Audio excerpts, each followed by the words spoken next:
Salut à tous, j'espère que vous allez bien. On se retrouve encore pour une vidéo spéciale confinement pour discuter tranquillement d'un petit sujet qui est très important. Peut-on pardonner l'impardonnable?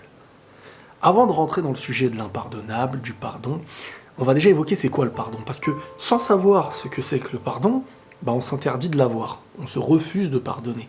Et en se refusant de pardonner, c'est très souvent parce qu'on a de la rancune, parce qu'on a de la haine, parce qu'on nous a fait mal. Mais à se refuser de pardonner, on garde cette haine, ce petit truc noir à l'intérieur de nous, et au final, on n'est pas en paix. Et si ton objectif, c'est d'être en paix et de vivre heureux, tu dois tout faire pour ne pas être l'esclave de celui qui va te faire du mal, de celui qui te fait du mal. Imaginez, tout le monde en reçoit du mal. À un moment donné, une injustice, une trahison, une volonté de nuire. À ce moment-là, il faut se poser une question, qu'est-ce que le pardon? Qu'est-ce que pardonner? Est-ce que c'est donner à celui qui nous a fait du mal?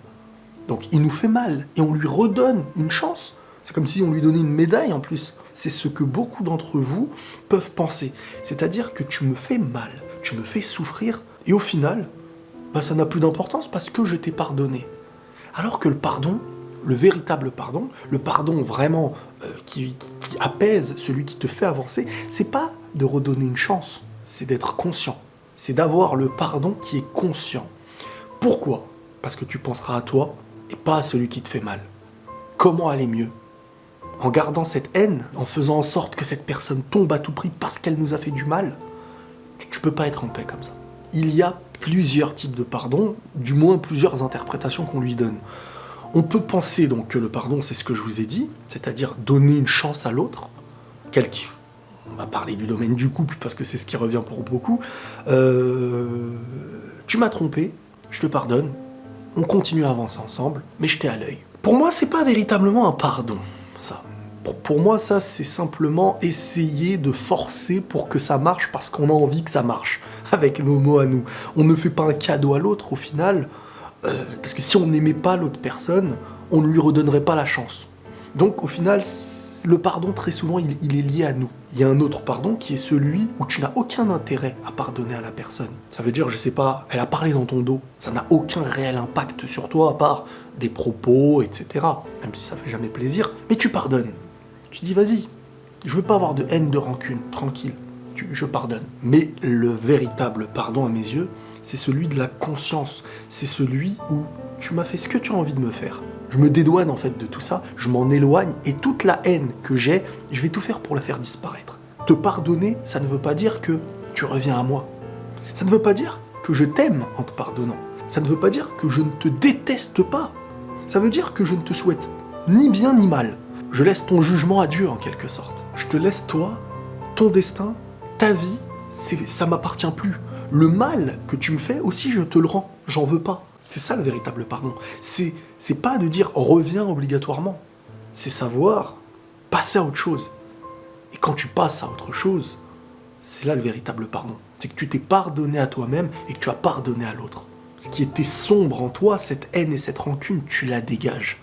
T'en veux pas. Qu'est-ce qu'on dit? Une personne, quand elle te fait du mal, surtout une personne que tu aimes, parce que quelqu'un qui t'insulte, mais que tu n'aimes pas forcément, ça passe, ça te blesse pas. Ce qui nous blesse, c'est quand ça vient de chez nous, c'est quand ça vient de quelque chose qu'on aime, une personne à qui on met beaucoup d'importance. Donc au final, se refuser de pardonner à ces gens-là, c'est parce qu'au fond, ils existent encore en nous. Mais réussir à faire disparaître ce qui est néfaste pour nous, c'est le meilleur des pardons. La vraie définition du pardon, elle est celle-ci. Elle est de continuer à vivre sans être esclave de tout ce qu'on va nous mettre sur le dos, de tout ce qu'on va nous trahir, parce que soit on est le combattant de tout ça, soit on en est l'esclave. Celui qui demain aurait envie donc de me gâcher ma vie, il lui suffirait de me faire du mal. Mais si quelqu'un à qui tu fais du mal, il sait rebondir, c'est qu'au final, il va pas te mettre sur un piédestal. Et au final, tu perds. En étant pardonné, tu perds parce que dans ta volonté de faire du mal, tu n'y arrives pas. Le véritable pardon, c'est ce qui t'emmène au bonheur. À toujours te rappeler en te disant « je ne lui pardonne pas, je ne lui pardonne pas, je ne lui pardonne pas », c'est garder au chaud tes souffrances sans jamais vouloir les retirer et c'est toujours repenser à celui qui te fait du mal. C'est un peu une sorte d'amour en quelque sorte. Un amour destructeur. On se refuse d'oublier. On fait ressurgir toujours ce qui nous fait mal. Pardonner, c'est pour soi. Si vous arrivez à être conscient que pardonner, c'est pour soi avant tout, vous perdrez énormément en haine envers l'autre. Après, on est humain. Il y a un degré de foi qui doit jouer aussi. Celui qui a la foi aura plus facilement un détachement envers l'injustice qu'on peut lui apporter. Parce qu'il ne s'en remet plus à lui. C'est pas à lui de créer la justice, en fait, sur Terre. Lui, il n'est qu'un passage. Donc tout ce que toi, tu feras, c'est là où tu te concentres. C'est comment tu vas répondre. Celui qui est totalement injuste perd la course de sa vie. C'est lui qui écrit dans un livre tout ce qu'il est en train de faire. C'est lui qui relira tout ce qu'il aura fait. Tandis que toi, tu construis avec les armes que tu as envie de construire. Tu vas être responsable de ce que tu feras, même quand c'est par rapport à un mal. Ta réponse au mal, écris-la de la plus belle des manières. Si tu veux être en paix, et si tu veux être heureux. Si tu ne veux pas être en paix, ou que tu ne veux pas être heureux, ni en accord avec ta vie, après c'est un autre combat.